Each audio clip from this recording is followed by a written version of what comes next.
இன்றைய தினமலர் செய்தியில் அமெரிக்கா முதலாளி ட்ரம்ப் கெடுவை நீட்டித்தார். கிண்டல் அடித்தது ஈரான்.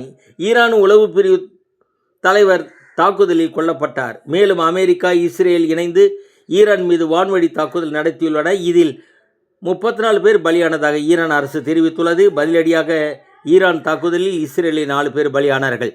அமெரிக்கா முதலாளி ட்ரம்ப்பை பதவி நீக்கம் செய்ய அந்நாட்டு செனட் சபையில் கொண்டு வர திட்டமிட்டுள்ளதாக தகவல்கள் தெரிவிக்கின்றன.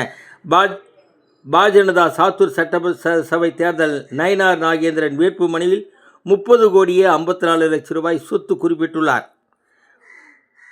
வேலூர் மாவட்ட காட்பாடி தொகுதி அமைச்சர் துரைமுருகன் வேட்பு மனுவில் 74 கோடியே 16 லட்சம் ரூபாய் சொத்து குறிப்பிட்டுள்ளார்.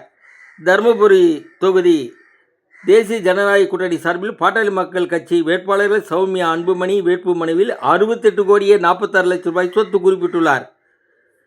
இதிலிருந்து ஒரு உண்மை, மக்கள்தான் ஏமாளிகள். அரசியல்வாதிகள் சொத்து உயர்ந்து கொண்டே செல்கிறது. வணக்கம்.